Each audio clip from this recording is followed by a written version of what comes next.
Você está escutando o especial do mês do horror do Masmorra Cast.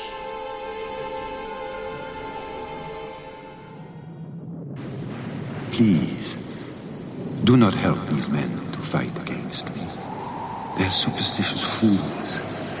They've been losing for 2,000 years.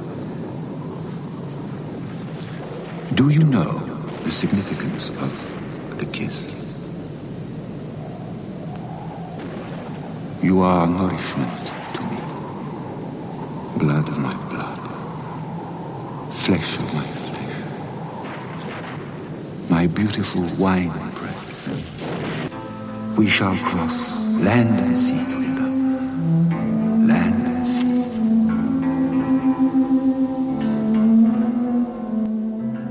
Olá, ouvintes, bem-vindes ao nosso podcast do mês do horror. Eu sou a Angélica. E eu sou o Marcos.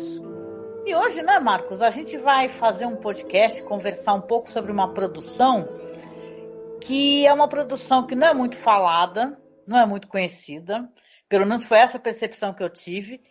E caramba, é uma das melhores histórias de vampiro que eu já assisti e uma das melhores adaptações. Não sei se você concorda, do Drácula. Concordo, sim. Isso que você falou dela ser menos conhecida, a gente tem algumas versões aí da história, né, do livro do Drácula que são muito famosas, até porque elas são versões para o cinema. O Nosferatu, lá dos anos 20, o Drácula do Coppola, mais recentemente, que todo mundo lembra, claro, do Bela Lugosi, não preciso nem citar. E essas adaptações cinematográficas, o do Christopher Lee, né, da Hammer, essas adaptações são praticamente os marcos temporais aí do livro Drácula sendo adaptado para o audiovisual. São todas de cinema. Porém, a BBC, né, essa famosa TV aí inglesa, muito especializada em adaptações de obras literárias, sobretudo obras literárias escritas em língua inglesa, também produziu algumas versões, e entre elas essa versão de 77, que por acaso é muito bem sucedida enquanto adaptação do livro, né? Uhum. E eu acho interessante até a gente inserir, né, essa obra aqui da BBC, que é o Conde Drácula, dentro da época dela, porque ela vem numa época dos anos 70, onde as histórias de vampiro, por sinal, já estavam mais moderninhas. Uhum. Né? Já tinha ali do Romero Martin, de 76, Salem Slott, que é uma adaptação do King. Tem aquela versão The Night Stalker, né, que vem até daquela série que a gente comentou, né? O Drácula no Tempo da Minissaia, né, que é o Drácula DC de 72. Sim. Então, isso é interessante, ela vem como um respiro, na verdade, é considerada uma das adaptações mais fiéis ao livro do Bram Stoker, mesmo sendo diferente. Isso que é legal, a gente vai falar sobre isso. Mas ela vem trazendo, na verdade, uma versão sem romance na história, né? Porque a gente tem aquela percepção do filme maravilhoso do Coppola, a gente tem que elogiar, é um filme incrível, né? O Drácula de Bram Stoker, eu acho que eu já assisti, sei lá, eu perdi a conta, sinceramente, eu acho que eu já assisti mais de 20 vezes, né? Eu acho que você também, né? Sempre quando passa na TV a gente assiste, tá na Netflix. É uma versão que ainda é da época do VHS, ou seja, né? As pessoas alugavam muito, eu aluguei muitas vezes. E você vendo esta versão aqui que a gente vai comentar, você vai pegar direitinho aonde que o Coppola se inspirou. Por mais que ele tenha falado que, claro, é uma homenagem e tal, ele usa técnicas do cinema mudo, de sobreposição, você vai ver ângulos exatamente iguais a essa versão aqui que foi feita no Reino Unido. Né? Então a gente vai falar um pouquinho aqui sobre o diretor, sobre os atores, as atrizes e tal, algumas curiosidades, e depois mencionar as partes que a gente mais gostou e tal, algumas coisas muito parecidas que tem com o filme do Coppola, que é impossível você assistir, você acabar não pegando, é muito parecido mesmo, tá? Então fique com a gente aqui que a gente vai falar um pouquinho mais sobre isso já já. Sim.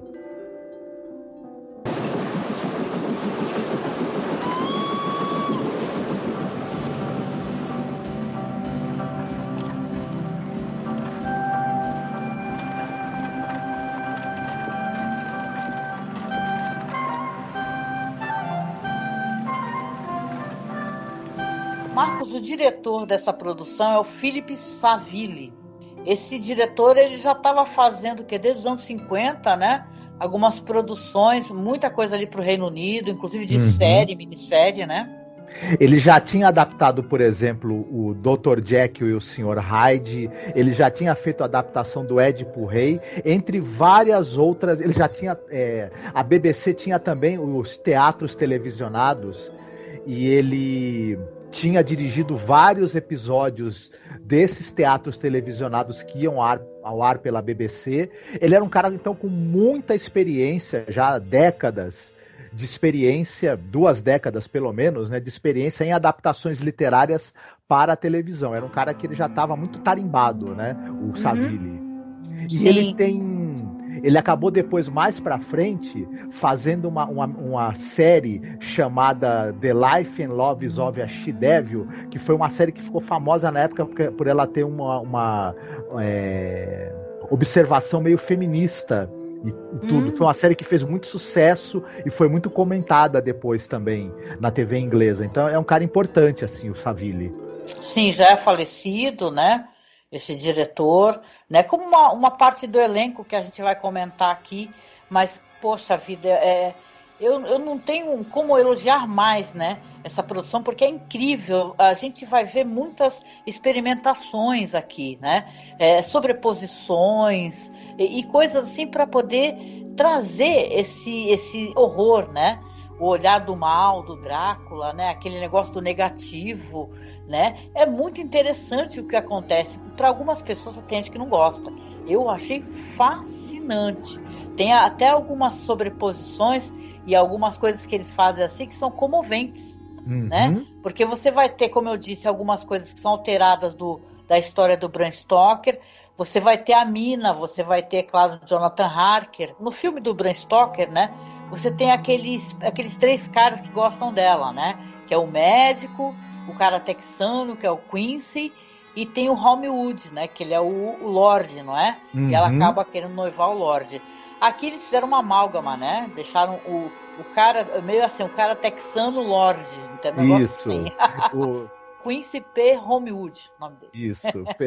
Juntaram o Quincy e o Holmwood no mesmo personagem, e as duas irmãs, e as duas personagens que são a Mina e a Lucy, nessa adaptação, elas são irmãs, né? Sim, são irmãs, né? Não são amigas, né? Porque a Mina fica hospedada na casa da melhor amiga, né? E tal, né? E tem uma coisa interessante, né? Nessa história tem o Louis Jourdan, que ele é um ator francês, trabalhou no 007, fez o 007 contra Octopus, né? E você tem ele como Conde Drácula, e eu gosto muito da interpretação dele.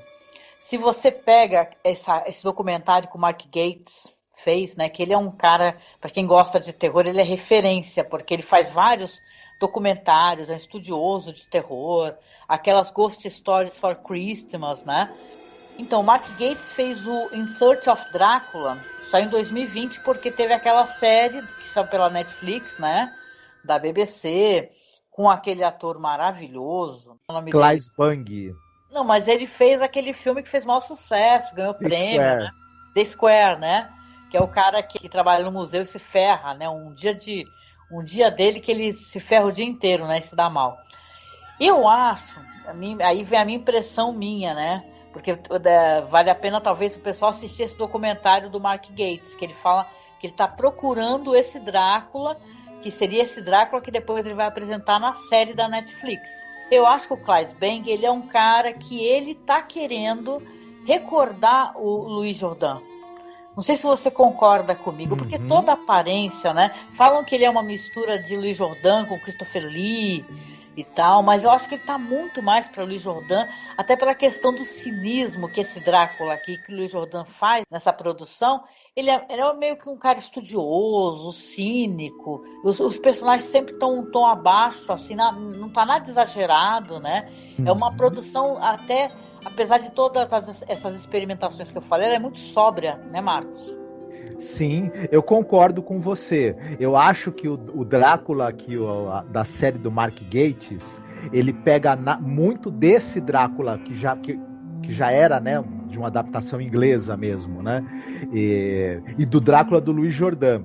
nos anos 70, você tinha essa coisa que eles queriam dar uma nova roupagem pro personagem. A gente estava acostumado ou com aquele Drácula nos anos do Bela Lugosi, que é um cara muito exótico, né?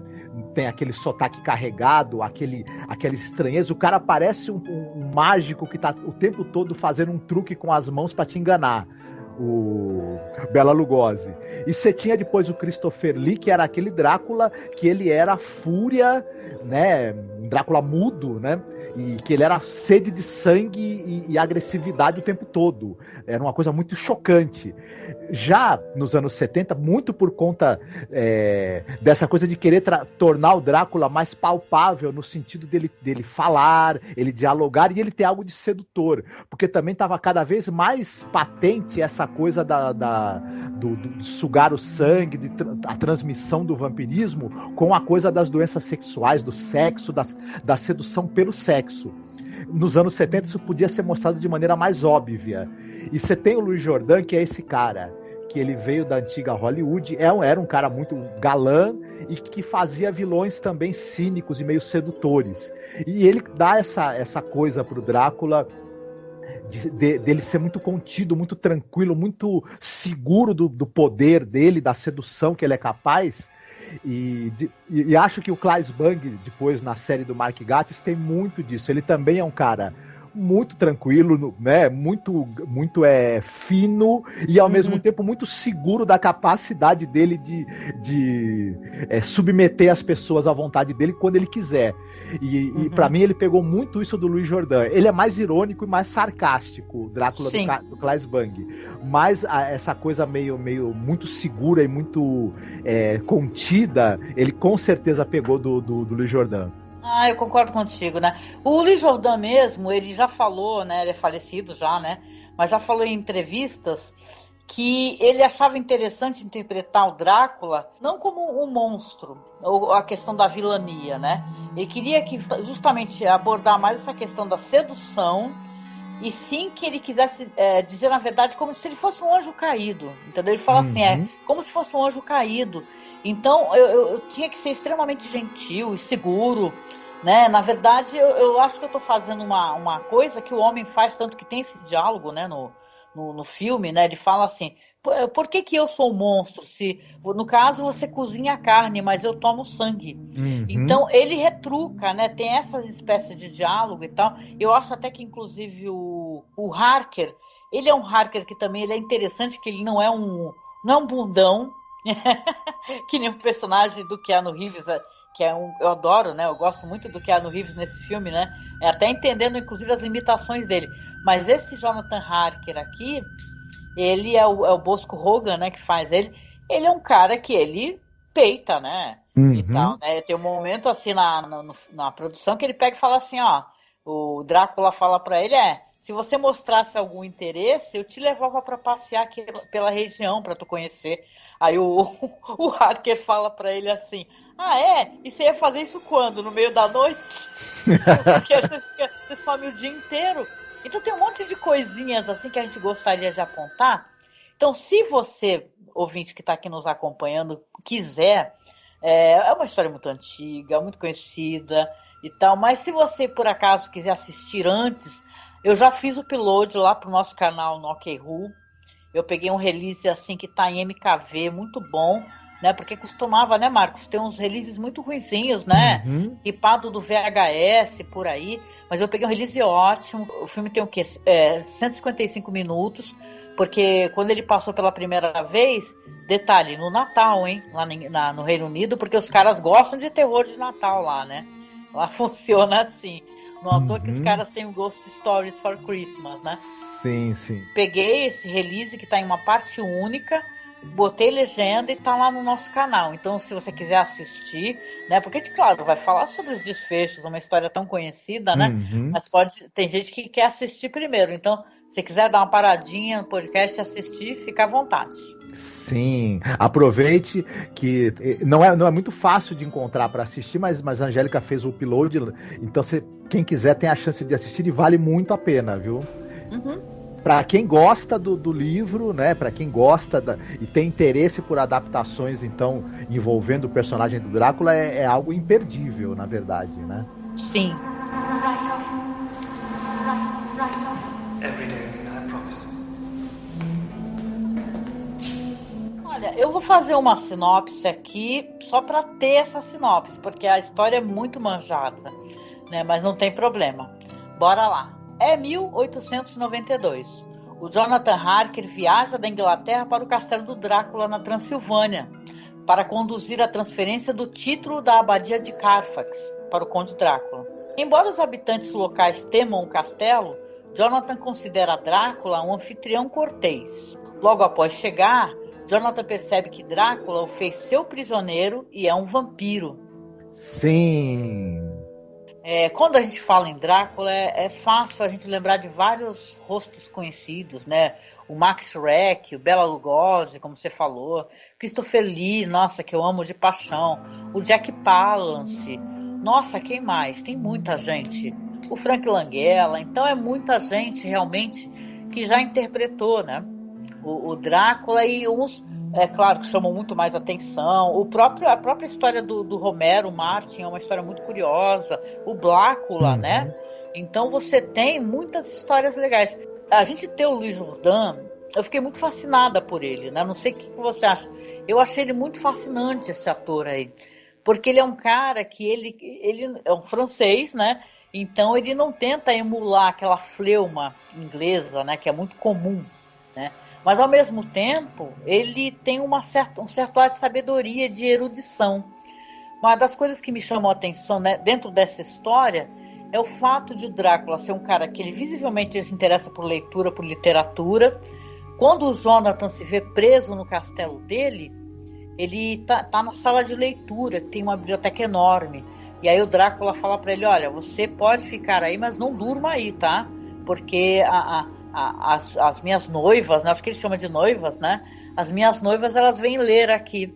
Então não é interessante isso daí, porque você tem aquela imagem tão sensual do Drácula de Bram Stoker, delas transando com ele, né, e tal. A imagem da mulher saindo da cama, de dentro da cama. Mas aqui não, elas acabam abordando ele, porque na verdade ele está no local de leitura delas, né? Uhum. Eu achei isso muito interessante, o fato de que as três vampiras, uma das coisas que elas fazem à noite, além de sugar sangue, é ler, né? Porque o Drácula tem uma biblioteca fantástica em uma das salas do castelo. E aí o Jonathan gosta de ficar ali justamente olhando os livros, né? Mas as noivas vampirescas do Drácula também à noite vão lá botar a leitura em dia.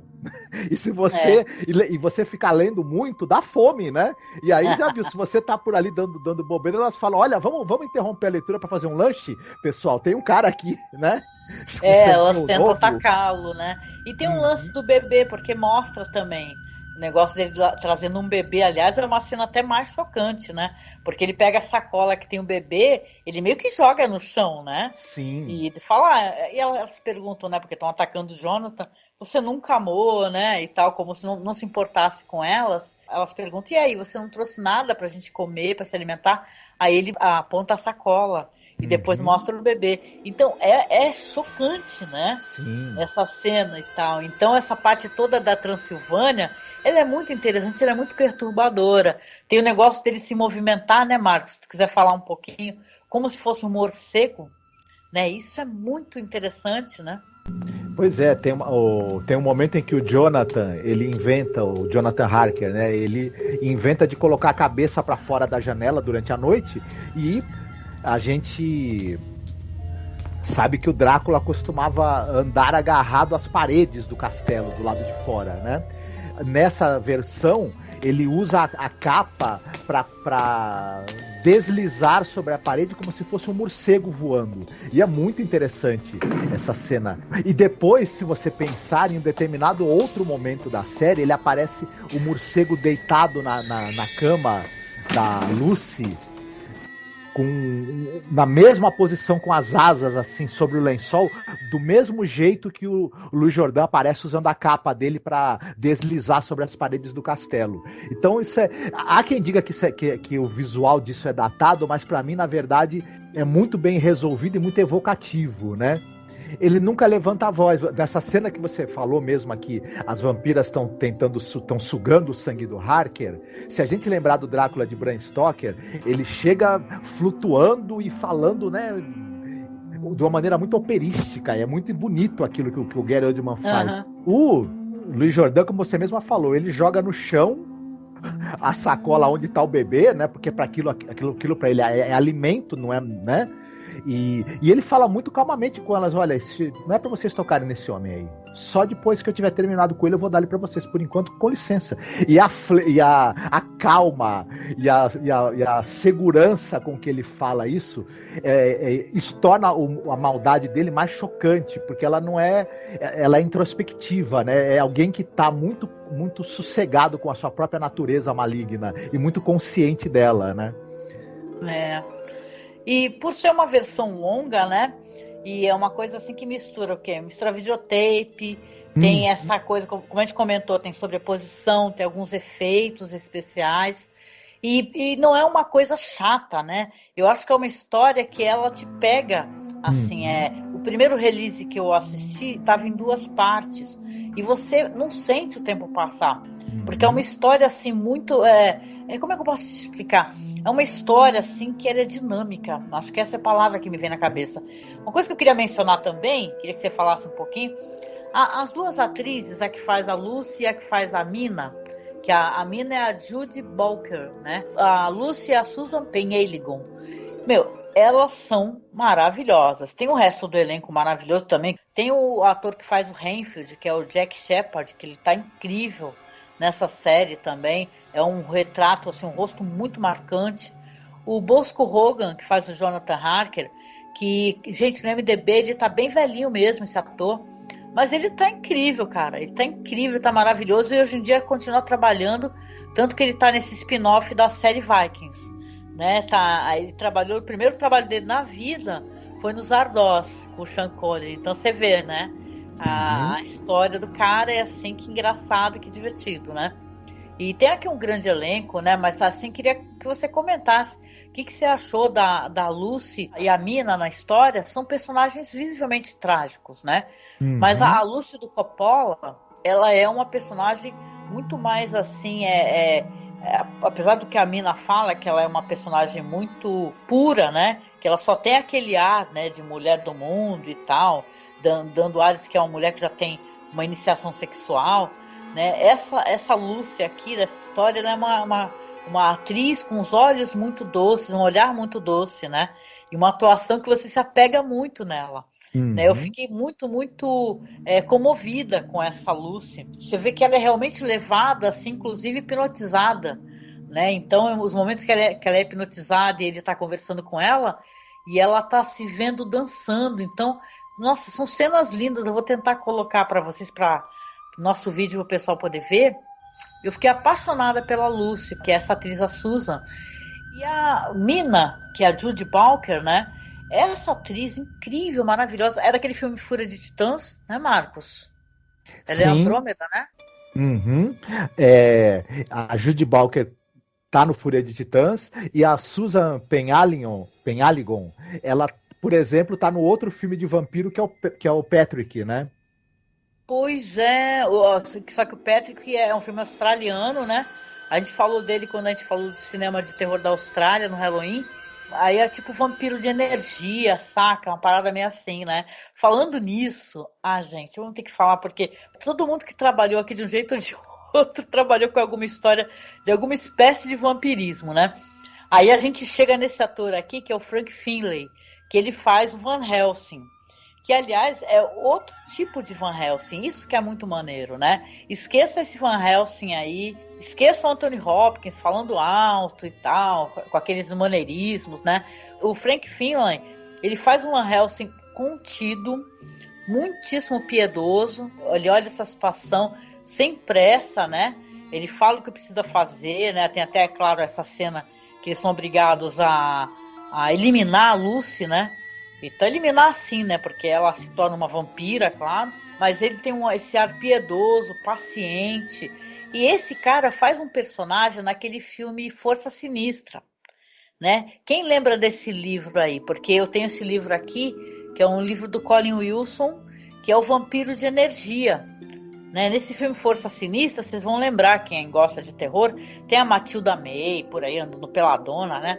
Mas ele faz aquele cara que é o médico que eles vão consultar, o astronauta e tal, porque é o cara que ele tem essa teoria, que ele escreveu um livro, que as pessoas sugam energia da gente. Existem vampiros de energia, que até nessa série maravilhosa, né, que é What We Do in the Shadows, tem o Colin, que é justamente uma homenagem ao Colin Wilson desse livro aí, né? O nome do livro, inclusive, é Vampiros do Espaço, né? O que tu acha? Tu gostou desse Van Helsing? Uhum. Eu gostei muito dele. Ele tem uma química boa com o Louis Jourdan. É uma coisa interessante. Esse Van Helsing, ele diferente de outros, os atores que fazem o Van Helsing, eles sempre tentam fazer um cara com um comportamento muito excêntrico, tem um certo overacting, ou então é um velhinho sábio. O Frankenfurter, ele é um Van Helsing muito másculo, ainda jovem, ainda é um homem ainda com muita energia, e ele ao mesmo tempo ele é uma pessoa, o personagem dele transmite uma bondade e uma preocupação com as pessoas. Ao mesmo tempo ele é contido também. É uma característica dessa adaptação à economia, inclusive nas atuações. O Frankenfurter, ele é um Van Helsing que ele parece uma pessoa que você conseguiria encontrar na rua, alguém que é muito culto, muito sábio e que tem uma verdadeira vontade de ajudar os outros e cuidar dos outros, um verdadeiro médico, né? É um dos primeiros Van Helsings que eu vi em que eu reconheço um médico ali, né? Com essa postura de preservação da vida e do cuidado. É muito bacana e muito tocante o personagem dele. Mais um médico até do que um caçador de vampiros, isso, né? Porque esse Van Helsing que a gente tem em muitas produções, você sempre acaba vendo ou o Beres, né? Aqueles caras assim que é de série, por exemplo, né? O cara fodão e tal. Ou o excêntrico, né? Que é o caso do Anthony Hopkins, né? O Van Helsing excêntrico. E o médico em si, né? O cara que é um médico e tal, que é um cara religioso, que tem a questão da fé, né? E dessa quebra, né? Desse vínculo com Deus, o Drácula, dessa história aqui do Louis Jourdan, você vê símbolos, estátuas demoníacas no começo da série. Então, eles de maneira muito, muito discreta estão dizendo ali como é que começou essa contenda, né? Sim. Tem um momento em que focaliza logo na abertura um vitral onde aparece os otomanos empalados, né? Então você logo deduz que esse personagem, ele tá ligado ao Vlad, né? O Vlad o Empalador. A série mostra isso. Tem uma hora que o Drácula, ele tá conversando com o Harker na sala ali de jantar. Atrás tem uma pintura antiquíssima do Vlad a cavalo. Então você já faz a ligação sem precisar falar em momento nenhum isso, né? Ao mesmo tempo, também quando você mesma falou, tá passeando pelos corredores do castelo, tem ali um Baphomet, né? Então você já logo deduz, tem uma estátua de bode, que ele tem um pacto ali com as forças sinistras, só que isso é tudo mostrado visualmente, não precisa falar, a gente já deduz isso. Aliás, a série deixa muito espaço pra gente preencher as lacunas e deduzir algumas coisas, isso também é bom porque aposta na inteligência de quem tá assistindo. Essa coisa que você falou das atrizes também, eu acabei não falando, mas elas são uma descrição muito boa do que seria uma moça mesmo ali daquela Inglaterra vitoriana. Elas têm essa coisa de serem mais muito diferente da maneira como a Lucy é mostrada no filme do Drácula do Coppola. Elas são ali contidas, são moças que prezam por aquela coisa de se manterem ali, falam baixo, tem aquele comportamento mais fechado. Ao mesmo tempo, a Lucy transmite uma doçura, um encanto e uma inocência que quando o Drácula tira isso dela, é muito chocante, muito triste pra gente que tá assistindo, né? A gente se toca. E a tragédia que vai acontecer da morte da mãe dela também, e depois o sofrimento da irmã, da Mina, né? E você mesma falou que a atriz que faz a Mina, que é a Judy Bolker, ela primeiro tem essa coisa do choque, da tragédia, e depois você vai percebendo o quanto ela tem uma força para tentar resistir e sobreviver a essa provação tão grande, né? Ela tem uma... sem precisar falar, ela transmite isso com o olhar, com a postura dela, ela tem uma grandeza de espírito ali que a gente percebe, né? Uma resiliência. Sim. E é muito, muito tocante ver isso, né? Elas serem tocadas por esse mal tão insidioso, né? E a resiliência da mina em tentar de alguma maneira se manter ali, né? Eu gostei disso daí. Eu gosto muito da atmosfera que essa produção evoca, porque aqui não tem um romance. Você não vai ter que a noiva do Jonathan Harker no passado ela foi o amor da vida do Drácula. Não, o Drácula é um ser que quer se alimentar.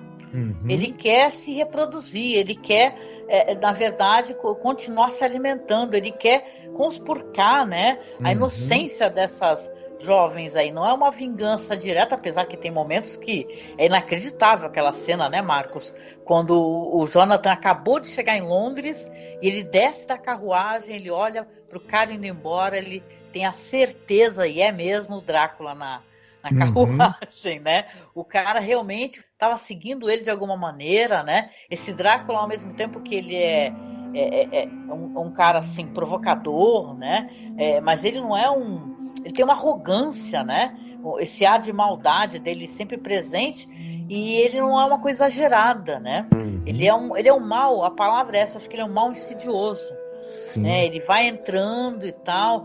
O negócio da família, mesmo a família toda da Mina e da Lucy, é muito trágico o que você vê dentro dessa história, porque você tem a coitada da Lucy sofrendo, tendo essas visões, né?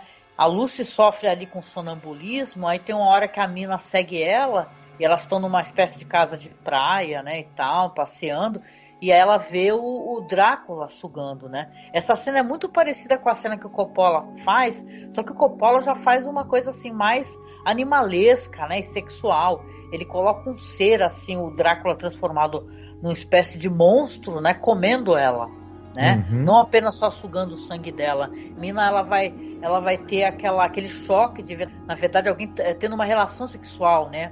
Além de tudo, né? E tem aquele lance do relâmpago, né? Do vampiro. Isso é muito interessante. Mas eu gosto também como foi feita essa cena aqui nessa série. Estou chamando de série porque ela tem uma metragem tão grande, né? Mas na verdade saiu como um filme mesmo, né? Em 2 partes.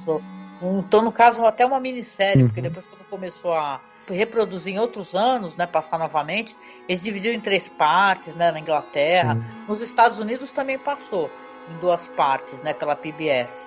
Então você tem uma tragédia familiar muito grande.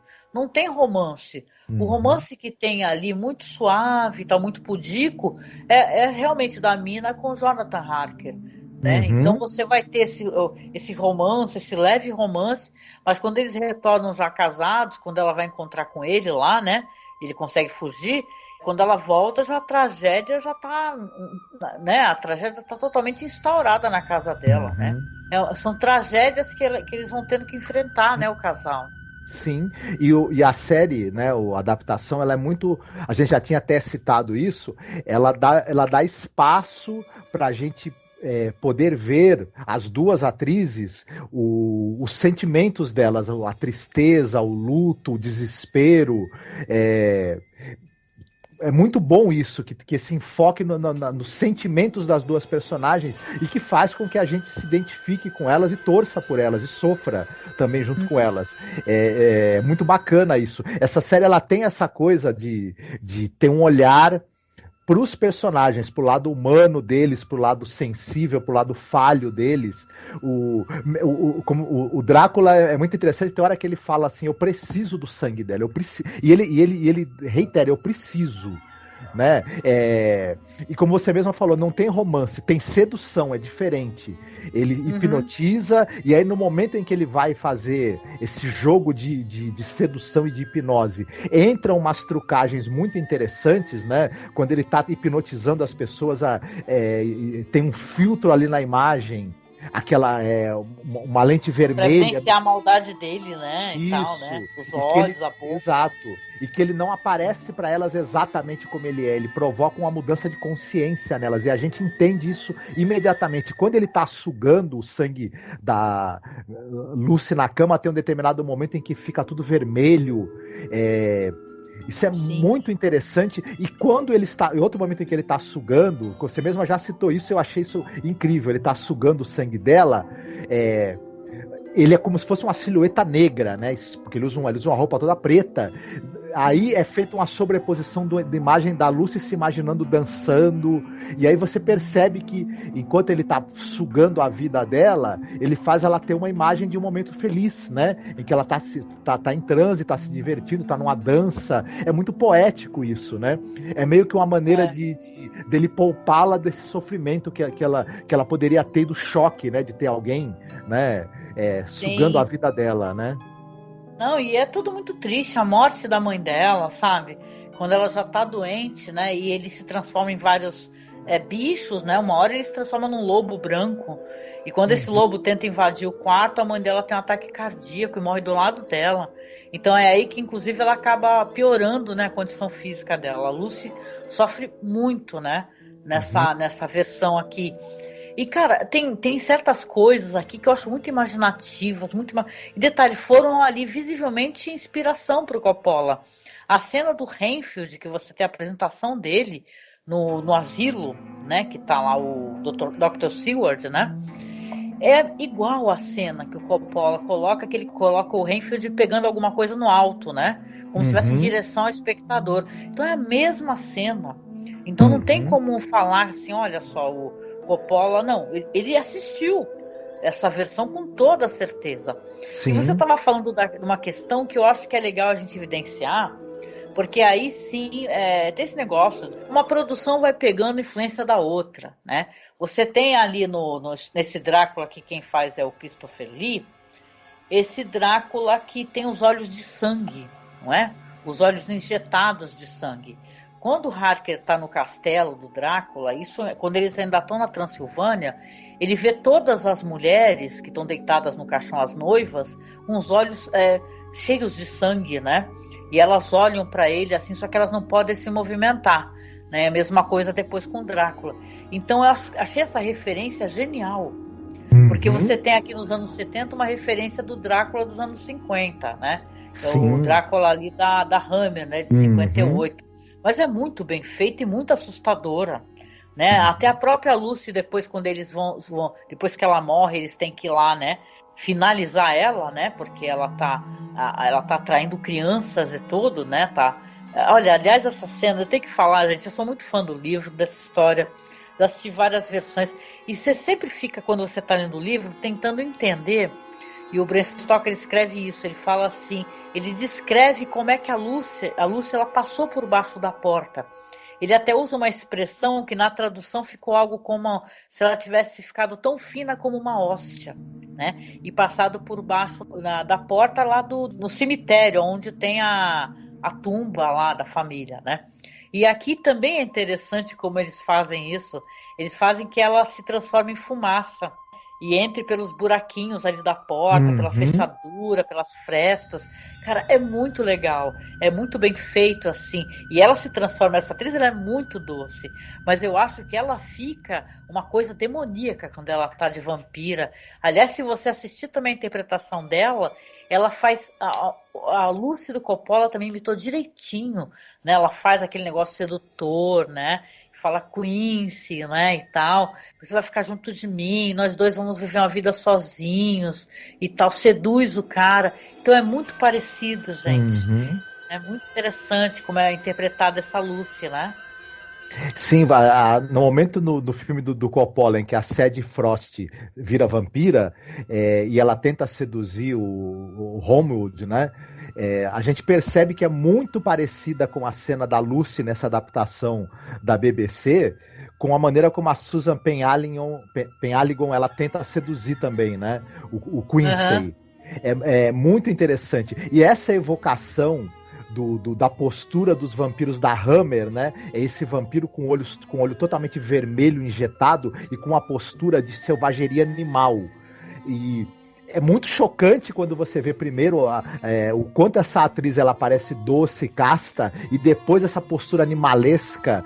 E é muito interessante de se ver, e é muito legal de ver o Drácula da Hammer ser evocado. E essa coisa, a Hammer ficou famosa também por ter sido a primeira vez em que você viu sangue vermelho jorrando em filme, né? Sim. E você tem no momento em que os vampiros nesse filme vão ser mortos com as estacas, aquele jorro de sangue que era incomum, diga-se de passagem, nessa época, na TV inglesa, por exemplo, mas eles trazem essa coisa da Hammer para essa adaptação. Ao mesmo tempo que essa adaptação olha para o futuro, que é essa coisa mais sedutora e cínica do Drácula, e ela também olha para o passado, essa coisa de como os vampiros foram descritos e como a Hammer ajudou a alimentar esse mito. Né? E popularizar, né? Porque popularizar. Esse vampiro do Christopher Lee é sensacional, não à toa teve tantas continuações, né? E é claro que eu lembro a minha impressão quando eu vi pela primeira vez ele com os olhos vermelhos de sangue. Aquilo é muito legal, entendeu? Então aqui você também tem vampiros que têm olhos ensanguentados, né? E, cara, é uma versão muito ousada, sabe? E você fica pensando que é interessante pensar, inclusive, que assim, os ingleses passam isso no Natal. Eles adoram histórias de terror no Natal. Imagina só que essa história ela passou de uma vez só, acho que com um comercial ali e tal, mas passou no Natal. Então, poxa, isso é muito maneiro, cara. Eu lembro que o Christopher Lee, quando a gente vê o Drácula dele pela primeira vez, ele tá descendo uma escada. E ele não olha, né, para baixo. Isso, né? ele desce a escada sem olhar para baixo. E aí, esse pequeno detalhe já fala pra gente que tem alguma coisa diferente nesse sujeito aí, estranha. E aí, por exemplo, o Louis Jourdan, quando o Harker chega no castelo, ele tá trazendo uma mala pesada que ele não consegue, ele tem que ir arrastando aquilo. E aí o Drácula pega a mala dele e ergue com uma facilidade muito grande, e você já logo imagina que esse cara tem uma força desproporcional. É um mero detalhe, mas que pra gente já fala tudo, né? Ficou engraçado, né? Isso aí até, né? Ele fazendo o maior esforço com a mala e o Drácula pega assim, parece não, uma coisa de uma caixa de sapato, né? Isso. Cara, é muito legal. Os diálogos são muito legais. Eu sempre tive esse negócio de gostar de ver bons diálogos, entendeu? Então você vai ter o Jonathan ali discutindo com o Drácula, mas não é aquela coisa assim que o Keanu Reeves, ele é um cara assim que ele parece meio chocado, entendeu? Ele tá em choque, ele não responde. Não, o Harker do Bosco Hogan, ele é um cara que ele intimida também. Ele fala, pô, entendeu? Você tá me trancando aqui. Eu quero ir embora, eu preciso ir embora. Então, ele, apesar de educado, né? Porque é até uma sacanagem que o chefe faz com ele. Fala, o Drácula lê essa carta pro Harker. Fala, o seu chefe mandou você fazer tudo que eu falo. Porra! A primeira coisa que ele falou, você vai ficar um mês comigo aqui, porque eu quero ter aulas de inglês com você, que ninguém repare no meu sotaque. Ele faz questão disso, ele repete isso várias vezes. Eu não quero que reparem que eu sou um estrangeiro, eu quero que meu sotaque seja perfeito, né? Então ele é todo egocêntrico, né? Esse Drácula. Ele vai manipulando o Harker às vezes, e às vezes ele vai meio que impondo demandas absurdas para ele, com uma tranquilidade, com um cinismo, com um meio sorrisinho na cara, e com aquele olhar que transmite assim uma simpatia em alguns momentos, e em outros o Louis Jourdan transmite uma malignidade no olhar e um desprezo que são inacreditáveis, assim, com tão pouco, né? Porque ele é muito econômico, né? Como a gente já falou várias vezes, né? Uma atuação bem econômica, mas que aí o menos é mais, né? Essa economia faz com que essas pequenas variações que você tem de tom, elas sejam muito notadas e gritem praticamente, né? Sim, sim. Poxa, e olha, eu vou te falar, aquela cena é uma cena de gelar o sangue, né? Porque você tem, né, tendo em mente aqui a história do Coppola, né, o filme do Coppola. Você tem um momento em que o Drácula vai lá encontrar a Mina. Claro que tem todo um romance, a Mina é a reencarnação do amor da vida dele. Aí os homens estão lá jogando a hóstia, né, em Carfax, né, nos caixões com terra do Drácula, e o Drácula vai lá encontrar a mina, né? Então a gente tem aqui uma cena muito parecida. Ele inclusive corta o peito ali perto do mamilo e manda a mina sugar. Mas a diferença que tem, isso que eu achei, né, de um deboche, né, dessa versão, achei maravilhoso, que o marido tá lá com ela. Ele não foi, né, Marcos? Uhum. Ele tipo assim, é como se ele soltasse algum gás, uma hipnose, e o cara não acorda. Uhum. Aí a mina senta na cama e ela tá desesperada, falando, Jonathan, acorda. E aí quando ele entra, ela vai ficando hipnotizada, né? Aí ele começa a vir com aquele papo, falar assim, olha, não acredita no que esses homens estão falando. Eles são todos lunáticos, eles são fanáticos religiosos, né, Marcos? Sim. Acredite em mim. Aí ele corta assim o peito com a unha e começa a sugar, né?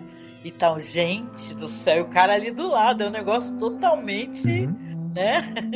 Essa cena, ela é muito interessante e ela evoca coisas que você para pra pensar assim, falar que isso aí passou na BBC no Natal pra família.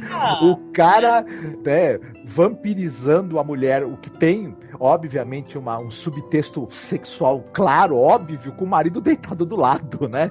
Falei, caraca, a família inglesa nesse Natal, eles olharam e falaram, ho, ho! Não, aí os caras entram lá, né? Porque a cena é bem parecida mesmo. Tem aquele negócio deles jogando lá. A hóstia vai ter uma importância muito grande nessa versão, né? O Abraham Van Helsing usa isso para poder fazer com que a terra fique abençoada. Ele não pode utilizar mais aqueles caixões com terra. E ele chega com a cruz, né? No momento que ela está sugando, eles voltam. E aí quando ele chega, quebra, né? Aquela hipnose. E aquela cruz, fica o brilho da cruz, né, na face do Drácula. Porra, isso é muito legal. Eu acho que eu vou deixar até no banner, inclusive. Eu achei muito legal, sabe? A série é toda interessante nesse sentido do visual, porque é mó legal você ver eles experimentando e fazendo umas coisas diferentes. Uma hora são sons. A trilha sonora do filme é incrível. Né, uma trilha muito boa mesmo, assim. Foi visivelmente inspiração para outras produções também de vampiro, que você vê que é uma trilha bem... Tem aquele instrumento, que é um instrumento esquisitíssimo, né? Que faz né? um barulho assim. Então a trilha é muito legal, é uma trilha bem feita pra caramba. E você vai ter então ali aquelas imagens que elas vão, a certo momento, se transformar em negativos. Ou vai aparecer a boca dele sorrindo assim, só que vai ser uma reprodução, uma coisa acinzentada, né? Ele com aqueles dentes para fora. Então, né, quando os caras chegam, descobrem que a mulher tá lá, coberta de sangue, e ela começa a, né, falar, impura, estou impura, né? E o marido acorda, é como se ele tivesse realmente transado com ela do lado do marido, né? Que ela fica horrorizada, né, com o que ele fez com ela. Não tem nada de romance aí, não tem aquela coisa linda do filme do Coppola, né, que ele abraça ela suga, né, aí ele abraça, né. É linda essa cena, diga-se de passagem, né. Sim, mas aqui é uma coisa muito mais seca, né, o Drácula ele é realmente um sugador de vida e ele não tem nenhuma, ele é um sedutor que não se apaixona porque ele quer sugar a vida. E ele dá tudo bem, né? Ele dá a imortalidade em troca de sugar seu sangue, porém é uma imortalidade muito questionável, né? Porque você vira um predador, né? Até das pessoas que você amava de repente. Né? E tem uma fragilidade, né? Uma tragédia dentro dessa história, porque é legal também você entender essa história como que ela é, né? Ela é uma história trágica, na verdade, né? Quando você pensa assim, como já foi romanceada essa história de diversas maneiras, né? Talvez não essas versões do Christopher Lee, né? Que ele era realmente uma criatura predatória, perigosa, né? Que invadia os quartos das moças, né? Mas essa é uma história que eu acho legal, que você entende como que ela é, uma tragédia mesmo, né? Porque quando eles começam, então, a perseguir, né? Que a Lucy, ela já morreu... Agora a mina já está se transformando numa criatura. E tem todo aquele lance que que o Drácula vai fugir, né? Ele vai voltar para o castelo. Afinal, ele já está perdendo a força, o poder dele, porque os caixões que ele tinha com a terra da região, só tem um, né? E tal, foge de lá, né? Então eles vão atrás do Drácula porque querem salvar a mina. E tem aquela cena da floresta, né? Que aí eu sou obrigada a concordar que a do Coppola é maravilhosa. É uma cena que ele coloca... Lembra até aquele filme do Carlos Saura, né? Que a gente adora, o Goem Bordeaux, né? Que coloca aquele fundo todo, uma coisa meio teatral, né? De iluminação teatral, colorida, né? Que tem os cavalos, né? Aquela sombra dos cavalos. Aqui você não tem isso. Mas ao mesmo tempo eu acho muito assustadora a cena. Que tem essa cena do Van Helsing com a mina... E as mulheres estão na floresta. Isso aqui é uma cena assim que você vê noturna, né? E elas estão ali, as 3 mulheres, olhando de longe, né? E a mina tá ali agonizando e falando: eu preciso ir até lá, eu preciso ir até lá.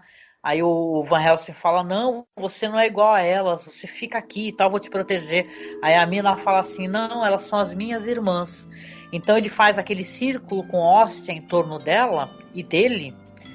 E aí as mulheres, elas vão cada vez se aproximando mais. Tem uma hora que ele sai do círculo e aí ele percebe que a mina também está presa dentro do círculo, né? E aquela cena que as mulheres estão visivelmente, que é filmada de baixo para cima, e as mulheres estão ali, né? Tentando atacar, ao mesmo tempo não estão conseguindo enxergar por causa da hóstia, né? Dá a impressão que eles ficam invisíveis, né? Devido a isso, devido à hóstia. E é uma cena muito assustadora, né? E muito econômica ao mesmo tempo, né, mano? A gente fica no ângulo em que a mina está se sentindo acuado, igual ela está se sentindo por aquelas 3 criaturas que estão ali em cima dela, tentando entrar no círculo que a protege. Então é muito tensa essa cena e muito bem feita. Ela não é nem para mais nem para menos. Esse ângulo de baixo para cima que é filmado, ele é simplesmente perfeito para aquilo e dá pra gente a sensação exata que tem que passar, né? Isso tudo é muito ajudado por essa trilha, que ela é uma trilha, ela causa uma estranheza, né? Ela é uma trilha estranha, meio assim psicodélica, muito diferente da trilha do Drácula, que ela é muito operística e ela é muito grandiloquente, do Drácula do Coppola, por exemplo. Mas você percebe que alguns temas assim mais sinistros, o Drácula de Bram Stoker utiliza, né? Alguns temas mais assim sinistros que você tem nessa minissérie da BBC. Alguns temas que ele usa são parecidos até, né? São. E aproveita assim um pouco dessa trilha sonora do filme antigo de 77. Só para mencionar aqui, né, porque é legal a gente mencionar, esse cara é um cara famoso, é Kenyon M. Roberts. Esse compositor que tem essa trilha, que ele criou essa trilha sonora estranhíssima para esse filme do Drácula de 77 da BBC. Ele é um cara que ele, por exemplo, tem essa série Poldark. Tu já ouviu falar, com certeza, eu nunca assisti, né? E na verdade é uma produção que é de 75, né? Da BBC, só que tem agora um remake dos anos 2000 e tal, mas ele também faz trilha pro Poldark. É uma trilha muito boa, com certeza eu vou deixar tocando aqui no fundo para vocês. Mas olha, para resumir assim, né, senão a gente começa a falar, não para nunca, é muito legal. É muito legal, para quem não conhece, vale a pena demais assistir essa versão da BBC, do Conde Drácula, viu? Que apesar de se dar uma liberdade de fazer, por exemplo, como a gente disse, a Lúcia e a Mina serem irmãs, tem um personagem que é meio uma amálgama ali de 2, né? E tal, que é o Quincy, né? Que é o cara que é americano. Ela é muito perfeita, né? Dizem, inclusive, eu fiquei muito curiosa, depois quem sabe a gente pode até procurar, Marcos, fica aqui a sugestão, que de 74, que é o Frankenstein The True Story. Diz que é uma versão muito boa também da história de Frankenstein. Né? Então vamos procurar aí, porque diz que está no mesmo nível do que essa história aqui do Conde Drácula que a gente assistiu. Vou procurar para assistir com certeza. Outra coisa interessante é que essa história, a gente tinha até citado isso daí, você tem as cenas que são cenas internas, elas são feitas em videotape com estúdio. Porém, você tem as cenas que são em campo aberto, elas são com película. E detalhe, nessa adaptação, as cenas que são externas, elas são nos locais que o livro descreve. Né? Na cidade litorânea de Whitby, por exemplo, né? Então é muito interessante a gente poder ver a história transcorrendo exatamente no cenário em que é a ambientação que o livro dá, né? E que precisaria ser realmente a TV inglesa para fazer isso, né? E é muito bacana, traz uma sensação, né, de muita credibilidade para essa adaptação. O fato dela usar os locais descritos no livro, né? Sim, sim. E também, como você mesma falou, eu acho que aí foi uma coisa que tudo deu certo. O elenco tá perfeito, a trilha sonora ela é muito interessante, ela é muito curiosa, muito evocativa, e a adaptação ela é muito segura, ela tem um passo assim certeiro e uma direção muito, muito segura, que a pessoa sabe exatamente o que ela tá fazendo e entendeu qual sensação o livro precisa trazer para quem vai assistir a adaptação, né? É uma daquelas adaptações que ela me trouxe sensações muito parecidas com o que eu tive quando li o livro. Isso é muito bom. Eu também. E olha que é uma história, para quem conhece, epistolar, né? Vocês sabem, né? Que é tipo assim, pessoas trocando missivas, né? Cartas, né? Tal, diário de fulano, diário de cicrano. Mas, cara, ficou muito boa essa adaptação, cara. Eu já acho a do Coppola e outras aí, né? Absolutamente fascinantes. Eu adoro a adaptação, por exemplo, que é o Frank Langella e tal. A gente sempre elogiou muito aqui entre a gente, né? Essa questão até do local onde é gravado, é mó legal. Mas, cara, é muito perfeita essa versão aqui. Então, vale a pena. Se você, por acaso, não assistiu, fica aqui a recomendação. Eu acho que na TV inglesa, eu já venho falando, aliás, também fica a recomendação aqui, a gente falou do Ghost Stories for Christmas, que é essa tradição, né, inglesa deles contarem histórias de fantasmas no Natal. Então a gente falou dessas produções que são dos anos 60, né, começou, depois foi para os anos 70. Então é muito legal, vale a pena você conhecer. Os caras gostam de terror, gostam de literatura e eles se dedicam, viu? Aliás, essas versões que tem de Jane Austen, por exemplo, da TV inglesa são muito boas e muito famosas, né, Marcos? Né? Os caras são bons de televisão, né? Não, eles são excepcionais para fazer adaptação de obras literárias. Nem sempre, né, não é, vamos dizer, 100% das vezes que é algo fantástico, mas quando eles acertam demais, né? Demais. Pois é, esse aqui é um grande acerto, gente. E olha, tem muitas versões lá no YouTube, nem todas tão legais, mas essa que a gente pegou aí, ela tá, ó, topzera mesmo. Então, pode dar uma conferida lá no nosso canal, tá? É só procurar a gente, eu vou deixar linkado aqui, como Cineclube da Masmorra, que a gente também fez a publicação. Então, acho que vai valer muito a pena aí pro seu Halloween, para você curtir essa recomendação aqui, porque a gente ficou absolutamente encantado, assim. Foi a primeira vez que eu assisti e já virei fã e vou assistir muitas vezes ainda, com certeza. Sim, vale muito a pena o pessoal que gosta, né, do personagem, que gosta de horror e que já assistiu várias outras adaptações do livro do Bram Stoker, conferir essa daí, porque essa daí, além dela seguir muito de perto o livro, ser uma ótima adaptação do livro, ela também é um ótimo produto audiovisual, que vai com certeza trazer bastante excelentes momentos, assim, né? Ela dramaticamente é muito boa. Sim, sim. E detalhe, né? Só para fechar aqui, a gente colocou essas comparações todas aqui com o filme do Coppola, mas não é nem desmerecendo o filme do Coppola, que para mim é uma das versões assim da história de Drácula que eu mais assisti na vida, né? Imagina, né? Com aqueles figurinos da Eiko Ishioka, né? Já falecida, né? Que são inacreditáveis, lindos, né? Gary Oldman, Winona Ryder, então, todas aquelas montagens, sobreposições, que na verdade eu penso até que seja uma homenagem também a essa versão que a gente acabou de comentar, né? Já que tem muitos ângulos parecidos. Então, vale a pena aqui deixar claro, né? O quanto a gente gosta também dessa versão do Coppola, né? E continuar torcendo para continuar saindo histórias de vampiro, né, Marcos?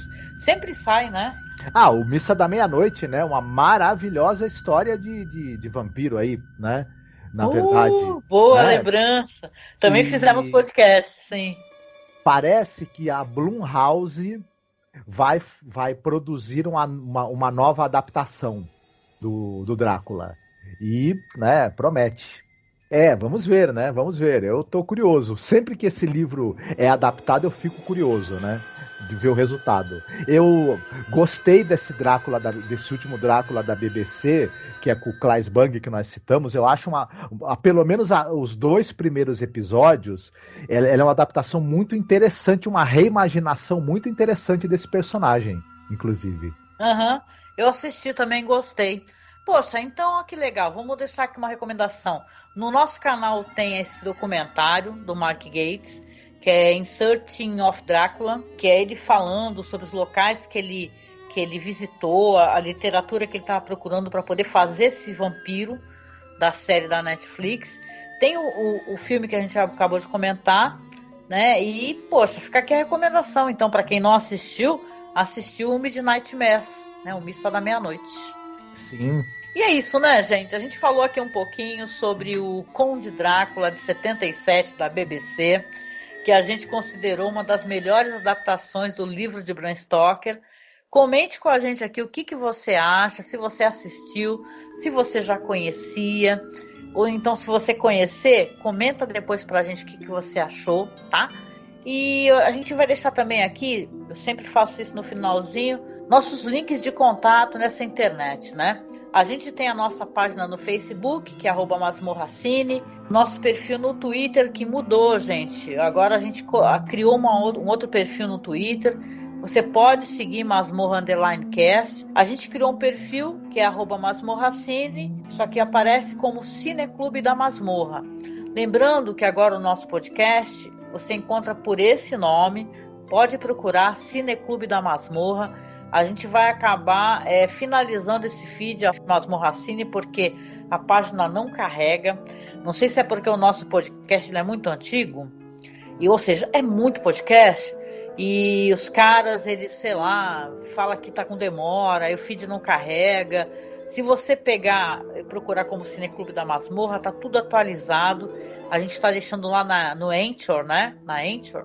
E também dá para escutar pelo Spotify. Então, segue meu conselho. Pode desassinar esse feed aí, Masmorracine, e assina o Cineclube da Masmorra, que você vai ter os podcasts todos atualizados. Lembrando que a gente agora também separamos, né? A casa estava meio bagunçada, estamos organizando as coisas.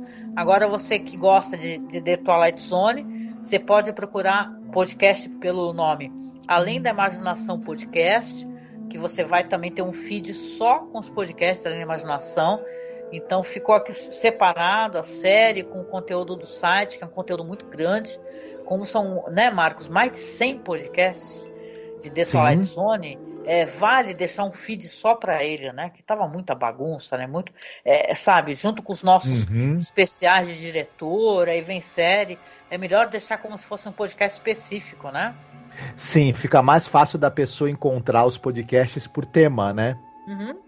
Se você procurar direitinho, você localiza. É só você digitar Além da Imaginação Podcast para escutar os podcasts Além da Imaginação, ou o Cineclube da Masmorra, que aí você vai ter esse acesso, que é cinema alternativo, séries clássicas, filmes, filmografia de diretor, né? Os filmes clássicos que a gente tanto aprecia, tá? Então procure a gente por esse nome também. E claro, a gente sempre convida você a ser o nosso padrinho ou a nossa madrinha, nos ajudar para que a gente continue mantendo o nosso trabalho. Quando eu falo isso, é sério, porque a gente tem despesas e está cada vez muito mais difícil manter o podcast.